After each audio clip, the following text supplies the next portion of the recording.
bahasa Arab dikembangkan berdasarkan pada landasan filosofis, sosiologis, pedagogis, dan yuridis.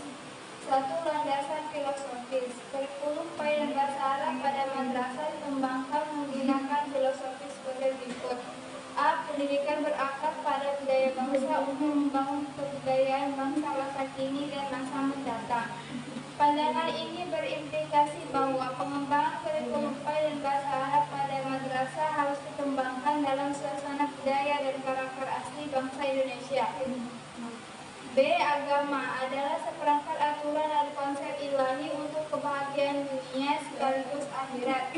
Pandangan ini mengisyaratkan bahwa pelajaran bahasa Arab harus diorientasikan untuk menyiapkan peserta didik dalam menggapai kesejahteraan di dunia sekaligus kebahagiaan di akhirat kelak.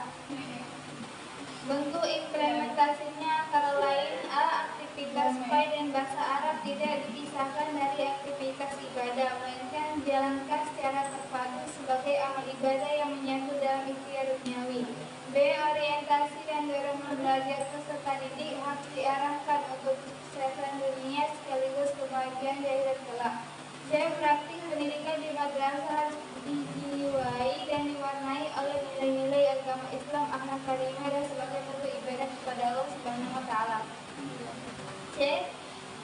Sasaran utamanya adalah untuk melatih dan membentuk hati nurani yang bersih. Jika hati nurani baik, maka semua perilakunya akan menjadi baik. Sebaliknya, jika kondisi hati nurani buruk, maka perilaku yang ditampilkan anggota tubuh lainnya juga buruk atau pandangan ini mengharuskan implementasi kurikulum di madrasah disertai dengan upaya sungguh-sungguh dan latihan atau mujahadah riyadhah untuk membersihkan diri dari alat tercela atau tahliyah dan sekaligus senantiasa menghiasi diri dengan akhlak puji atau tahliyah melalui kebiasaan, kebudayaan, dan pemberdayaan. D. Peserta didik adalah pewaris budaya bangsa yang kreatif. Menurut pandangan filosofi ini, prestasi bangsa di berbagai bidang kehidupan di masa lampau adalah sesuatu yang harus termuat dalam isi kurikulum untuk dipelajari peserta didik. Proses pendidikan adalah suatu proses yang memberi kesempatan kepada peserta didik untuk mengembangkan potensi dirinya, menjadi kemampuan berpikir rasional, kreatif, dan inovatif dalam memberikan makna terhadap apa yang dilihat, didengar, dibaca, dipelajari dari warisan budaya. Kurikulum juga memposisikan keunggulan warisan budaya tersebut dipelajari untuk menimbulkan rasa bangga, diaplikasikan dan dimanifestasikan dalam kehidupan pribadi, dalam interaksi sosial di masyarakat sekitarnya, dalam kehidupan berbangsa, bernegara, dan dalam kehidupan global masa kini. C. Guru adalah orang yang bisa digugu dan ditiru. Ucapannya bisa diterima dan perilakunya bisa diteladani. Guru adalah sosok teladan yang baik. Falsafah ini mengisyaratkan bahwa transformasi dan internalisasi nilai-nilai agama dalam diri peserta didik utamanya adalah melalui keteladanan guru. Cara berpikir, bersikap, dan bertindak seorang guru harus bisa menjadi model terbaik bagi peserta didik dalam kehidupan sehari-hari, sehingga memungkinkan nilai-nilai akhlak mulia dapat terinternalisasi dalam diri peserta didik melalui interaksi dengan guru selama proses pendidikan. Bahasa Arab memiliki dua fungsi. Pertama, sebagai alat komunikasi, dan kedua, sebagai sarana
moderasi keberagamaan dan berkontribusi secara optimal dalam upaya membangun kedaulatan spesies sosial masyarakat berbasis pengetahuan dalam nilai negara.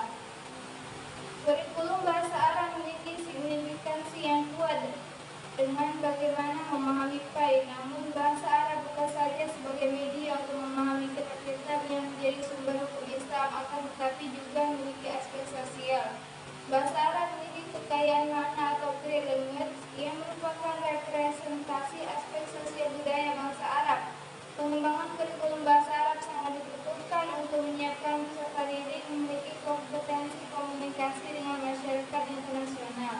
3. Landasan psikopedagogis. Kurikulum PAI dan bahasa Arab dimaksudkan untuk memenuhi tuntutan perwujudan konsepsi pendidikan yang bersumber pada perkembangan peserta didik beserta konteks kehidupannya, sebagaimana dimaknai dalam konsep pedagogi transformatif. Konsepsi ini menuntut bahwa kurikulum harus didudukkan sebagai wahana pendewasaan peserta didik sesuai dengan perkembangan psikologisnya dan mendapatkan perlakuan pedagogis sesuai dengan konteks lingkungan dan zamannya. Kurikulum PAI dan bahasa Arab tidak mungkin lagi hanya menitikberatkan pada aspek pengetahuan. Kurikulum PAI dan bahasa Arab juga mencakup 3 aspek kognitif, afektif, dan psikomotorik, sekaligus secara berimbang sesuai dengan perkembangan dan psikologi peserta didik. Lebih dari itu, penguasaan substansi mata pelajaran PAI dan bahasa Arab tidak lagi tertekankan pada pemahaman konsep yang steril dan kehidupan masyarakat, melainkan pembangunan pengetahuan melalui pembelajaran otentik. Dengan demikian, kurikulum PAI dan bahasa Arab selain mencerminkan penguatan pengetahuan sebagai bagian dari peradaban manusia, juga mewujudkan proses pembelajaran dan pembudayaan peserta didik sepanjang hayat. 4. Landasan teoritik. Kurikulum PAI dan bahasa Arab pada madrasah dikembangkan atas teori standar based education atau pendidikan berbasis standar dari teori kompetensi based kurikulum atau kurikulum berbasis kompetensi. Pendidikan berbasis standar menetapkan adanya standar nasional sebagai kualitas minimal warga negara yang dirinci menjadi standar isi, standar proses, standar kompetensi lulusan, standar pendidik dan tenaga kependidikan, standar sarana dan prasarana, standar pengelolaan, standar pembiayaan, dan standar penilaian pendidikan. Kurikulum ini dirancang untuk memberikan pengalaman belajar seluas-luasnya bagi peserta didik dalam mengembangkan kemampuan untuk bersikap, berpengetahuan, berketerampilan, dan bertindak hingga berkarakter. Dengan demikian, kurikulum PAI dan bahasa Arab mengandung 1. Pembelajaran yang dilakukan guru dalam bentuk proses yang dikembangkan berupa kegiatan pembelajaran di madrasah, kelas dan masyarakat. 2. Pengalaman belajar langsung peserta didik atau learner kurikulum sesuai dengan latar belakang, karakteristik, dan kemampuan awal peserta didik.